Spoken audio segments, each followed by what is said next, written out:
Les mots d'amour. Ti amo. Et toi, c'est quoi tes langages d'amour? J'ai tellement d'amour pour toi et pour tous les gens auxquels je tiens. Bien sûr que j'ai assez confiance en toi pour te confier mon chat. J'aime beaucoup trop me perdre dans tes yeux. Je t'aime tout autant que j'aime le Tu veux faire. un câlin? Je t'aime très très fort. J'aime t'écouter parler des choses que tu aimes parce que si ça fait partie de toi, c'est important pour moi.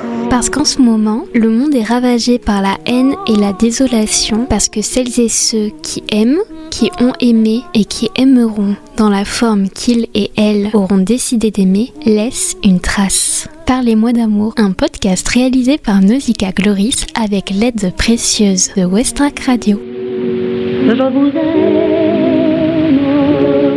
Bonjour, je m'appelle Thomas, je suis en master d'économie au Havre. Alors, je vais rebondir sur une conversation qu'on a eue il y a quelques secondes. Je vais parler de questionnement sur la sexualité parce que c'est quelque chose qui m'a un peu traversé pendant toute ma vie. J'ai su très tardivement que j'étais homosexuel et il se trouve que pendant tout mon lycée et un peu après, au début de mes années dans le supérieur, je n'avais aucune attirance sexuelle pour qui que ce soit des hommes ou des femmes, aucune libido, jamais rien eu, rien. Et donc, j'étais quand même en couple avec des personnes et c'était principalement, je me disais ah oui, cette personne, il a tel goût, il aime bien jouer aux cartes, jouer aux échecs, on a tel point commun, on aime bien tel livre, etc., etc. Et au final, je faisais un véritable calcul bayésien, je sais pas si tu connais le terme, c'est l'idée de peser le pour et le contre, en prenant en compte nos propres biais personnels, notre propre système de croyances personnelles, et c'est à partir de ça que je me mettais en couple ou non avec une personne. Donc bref, j'étais un psychopathe quoi,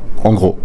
Un peu après mon entrée dans le supérieur où j'ai commencé à avoir des attirances vraiment physiques pour certaines personnes, ça restait très limité et je suis tombé amoureux que de garçons au final. Je pense que la sexualité, on entend très souvent le fait que j'ai toujours su que j'étais gay ou j'ai toujours su que j'étais hétéro, j'ai toujours su que j'étais lesbienne, etc., etc. Bah pour moi c'était pas le cas. J'ai toujours eu un énorme raisonnement et ça a évolué même à plusieurs reprises. Même quand j'ai commencé à être attiré physiquement par des personnes, ça restait très limité. Parfois c'était au contraire très prononcé, etc. Donc pour moi la sexualité c'est quelque chose de fluide, c'est quelque chose qui évolue à travers le temps. Alors est-ce que la sexualité est vraiment un choix ? Je vais retourner dans les calculs de psychopathe bayésien, mais on va peser le pour et le contre. D'abord, je pense qu'il y a une part de biologique qu'on pourrait dire dans la sexualité, c'est-à-dire que on est attiré sans qu'on en ait du contrôle par telle ou telle personne. Cependant, en réalité, dans la vie de tous les jours, ça se passe pas comme ça. Quand tu rencontres quelqu'un, tu te dis pas j'adore cette personne, son physique est parfait, je m'en fiche qui vote le Marine Le Pen, je vais me mettre avec elle ou avec lui. Non, tu te dis pas ça. C'est pas que basé sur le cul, c'est pas que basé sur la sexualité. Tu questionnes la personne, tu discutes, tu trouves des atomes crochus, des atomes communs. Au final, c'est à partir de ça que d'une combinaison à la fois des facteurs physiques et des facteurs relationnels que tu te mets en couple ou non avec la personne. Donc, quelque part, il y a une part de choix de la personne que tu choisis avec qui t'aimerais être en couple ou non. Donc, honnêtement, j'ai pas de réponse définitive si c'est un choix ou pas. Je pense qu'il y a une part de choix, mais désolé de te laisser sur ta faim sur ce questionnement-là. En fait, moi, je me pose beaucoup la question du genre actuellement. En fait, c'est vraiment dans mes problématiques parce qu'on m'a posé la question de qu'est-ce que c'était une femme dernièrement. Et en fait, pour moi, je sais que socialement, je suis une femme parce qu'on considère que les personnes qui sont nées avec des vulves sont des femmes. Mais moi, je m'en fous un petit peu. Enfin, je préfère qu'on me considère comme Nausicaa plutôt que comme une femme. Et je voulais te poser la question, en fait, est-ce que le genre a une place dans la sexualité ? Je suis pas sûr de comprendre ta question. Est-ce que, tu vois, dans les attirances sexuelles et physiques, est-ce que le genre compte réellement par qui on est attiré ?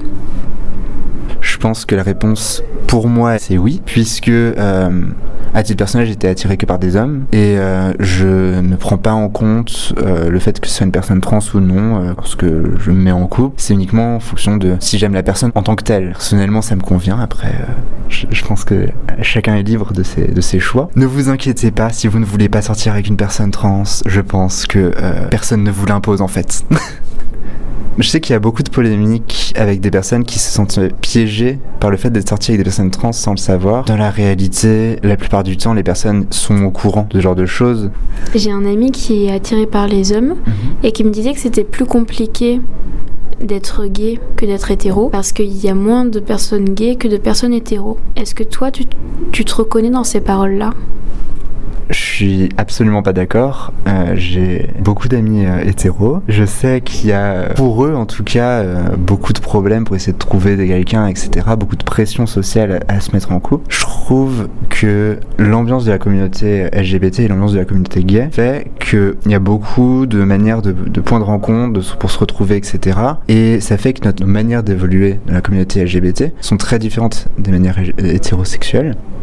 Par conséquent, je dirais pas que c'est plus dur ou plus facile de se mettre en couple, je dirais que c'est des manières différentes de se mettre en couple. Par exemple, Tinder pour les personnes hétéros, pour les garçons en tout cas, j'en connais beaucoup qui ont énormément du mal à trouver des relations dessus, alors que entre mecs gays, entre nous, on sait très bien, t'ouvres Grindr, t'as 15 notifications de personnes qui veulent parler avec toi et qui t'envoient des photos de leur bite, quoi. C'est un banquet sexuel, Grindr. Donc, je suis sincèrement désolé d'être contre l'avis de cette personne. Je trouve ça beaucoup plus simple pour des personnes gays, en tout cas, de rencontrer des personnes parce qu'il y a ce côté où tout le monde est prêt à discuter, tout le monde est très ouvert, enfin, tout le monde n'est pas ouvert d'esprit, mais une bonne partie de la communauté l'est. Ce qui fait que non, je suis plutôt en désaccord avec cette opinion.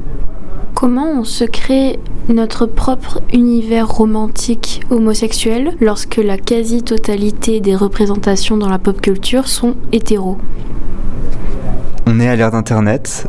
Ce genre de questions était probablement pertinent dans les années 80, Nausicaa. Mais à l'heure actuelle, il y a des sites internet où vous pouvez retrouver des BD pornographiques homosexuels, des films homosexuels, la romance homosexuelle. Je sais que c'est beaucoup plus compliqué pour les lesbiennes, on va pas se le cacher, où il y a beaucoup moins de films et de livres de romantiques lesbiens. Au-delà de ça, il y a un autre aspect qui moi m'intéressait dans cette question, c'est le monde du furry, parce que donc j'ai 2-3 amis qui sont concernés par cet univers, qui ont des publications dans ce milieu, etc. Il se trouve que au-delà d'être ce qui pourrait être considéré comme un kink ou quelque chose d'un peu personnel, une représentation de soi un peu différente, c'est un milieu qui est énormément LGBT. Je sens qu'il y a plus de 80% des personnes présentes sur les sites furry qui sont des personnes LGBT. Donc on a des moyens, on a des outils pour se rencontrer en ligne, pour se créer des personnages virtuels qui nous représentent. On a les moyens de se créer un univers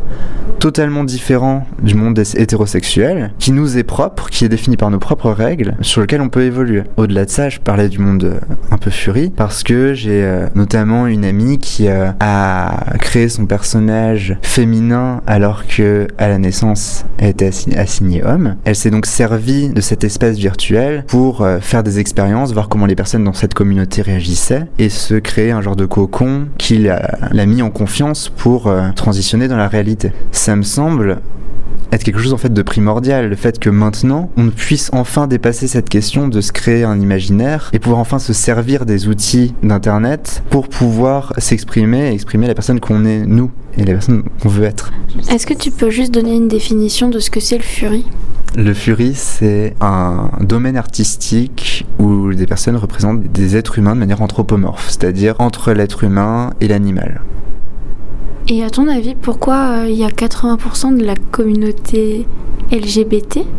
Non, le 80%. Il y a un Wikipédia spécial Fury où il recoupe une bonne partie des études qui ont été faites sur la communauté, et il se trouve que dans la communauté Fury, on a une représentation écrasante de personnes LGBT. Il me semble que c'est vers les 80%. Ça s'explique de plein de manières différentes, notamment par l'histoire de Fury, où dans les années 80-70, il y avait des dessinateurs qui s'en sont servis pour se représenter soi-même et pour essayer de se vendre, de se déguiser. Ça permettait de faire une sorte de protection. Quand on se déguise en animal, par conséquent, c'est plus nous, c'est une autre personne. Donc ça permet de rencontrer d'autres personnes qui essaient aussi un peu cacher leur identité ou transformer leur identité. Et ça permet donc de rencontrer des personnes qui généralement sont mises à l'écart de la société, ce qui explique à mon avis pourquoi il y aurait une forte représentation du milieu LGBT au sein des personnes furies. Est-ce que c'est facile de dire à un garçon qu'on est amoureux de lui ? Bah oui. Non, je sais pas. Généralement, c'est moi qui me fais draguer. Je dirais que oui. Parce que, de manière générale, on connaît la personne un peu en avance, on discute un peu en avance. Pour ma part, en tout cas, je prends suffisamment de précautions pour essayer de prévoir un peu comment la personne va réagir. Vraiment, je ne demande pas si je sais que ça va être un non, quoi. Donc pour moi, je trouve ça simple, oui. Mais après, personnellement, je cherche pas tant que ça à être en couple. Je cherche pas spécialement à maximiser le nombre de relations et à faire un tableau de chasse. Non, ça m'intéresse pas spécifiquement, donc c'est pas un problème que je rencontre très régulièrement. Est-ce que pour toi, la sexualité est plus importante que l'amour aujourd'hui ? Pour toi ? Pour moi, l'amour romantique est plus important que la sexualité. Comme je l'ai dit précédemment, j'ai eu une construction amoureuse qui a été très en lien avec la sexualité et le fait d'avoir une très faible libido au final, si je dois me comparer aux autres. Quelque part, ça me pousse à beaucoup plus me pencher sur le côté romantique que sur le côté charnel des relations amoureuses. Pour moi, le côté romantique est bien plus important que le côté charnel. Et qu'est-ce que t'entends par le côté romantique ? Le côté romantique, ça va désigner pour moi toute l'attirance qu'on va avoir envers une personne en tant que personne, pas en tant que corps physique. Donc le fait d'avoir des goûts en commun, des passions en commun, le fait de se dire cette personne c'est bon, c'est la personne avec qui j'ai envie de passer au moins les quelques prochains mois à discuter, philosopher ensemble, à parler de livres et éventuellement plus, mais c'est tout. Le côté charnel reste une éventualité qui peut être amusante sans plus. Est-ce que t'es déjà tombé amoureux ? Et si oui, comment l'as-tu su ?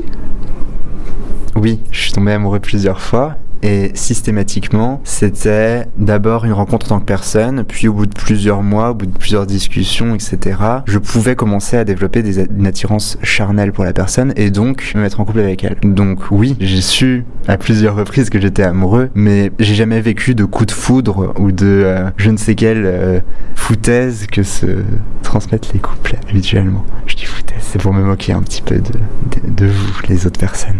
Est-ce que pour toi, il faut passer par l'attirance charnelle pour tomber amoureux d'une personne ? Je sais pas. À mes yeux, on n'aurait pas besoin, en réalité, d'attirance charnelle pour tomber amoureux de quelqu'un. Même selon mes principes, on a uniquement besoin, au final, d'avoir des goûts en commun et puis voilà, c'est fait, quoi. Mais non. Au bout de plusieurs mois, systématiquement, au bout de plusieurs conversations, plusieurs semaines, systématiquement, j'avais au moins un petit peu d'attirance charnelle pour la personne. Donc, même si je veux bien concevoir, dans ma tête, c'est sûr, on peut n'être amoureux de quelqu'un que par attirance au niveau des goûts, etc. Mais dans la réalité, ça correspond pas à mon hypothèse. Quelque part, c'est peut-être ça, le côté chic de l'amour, c'est que ça dépasse tous les raisonnements rationnels. Ça me fait beaucoup penser à la demisexualité, le fait de commencer à avoir du désir sexuel pour quelqu'un parce qu'on a une attirance romantique pour la personne. Est-ce que tu te reconnais dedans ?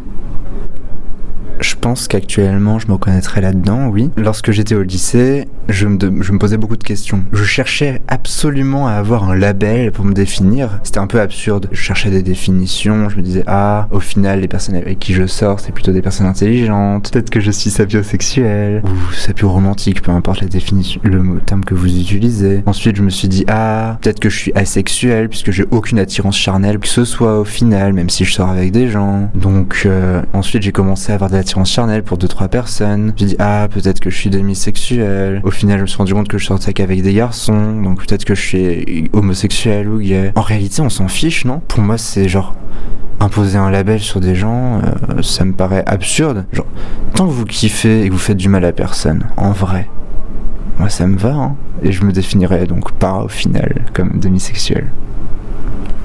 Aujourd'hui tu te définis comme Thomas ou comme un label ?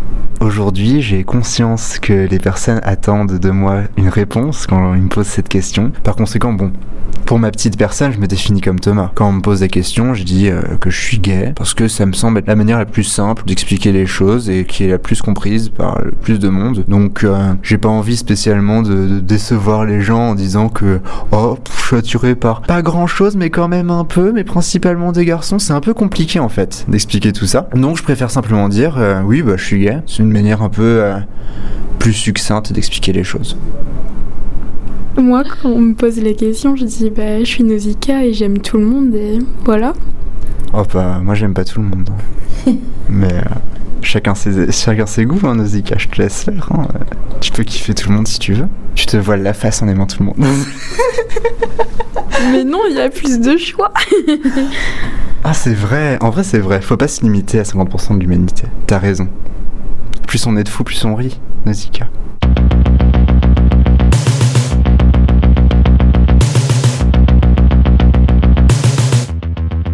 Vous venez d'écouter le 65e épisode du podcast Parlez-moi d'amour, en compagnie de Thomas, 22 ans, étudiant. La chanson que vous écoutez a été choisie par Thomas et il s'agit de La mort avec toi de Gargantua. Si vous aussi vous voulez parler d'amour en ma compagnie, n'hésitez surtout pas à m'écrire à l'adresse nausicaa@west-track.com ou sur le compte Instagram nausicaafarnaum. Parlez-moi d'amour, un podcast réalisé par Nausicaa Gloris. Prends-moi la main, allons faire sauter des trains, crever des politiciens et cracher sur leur tombe.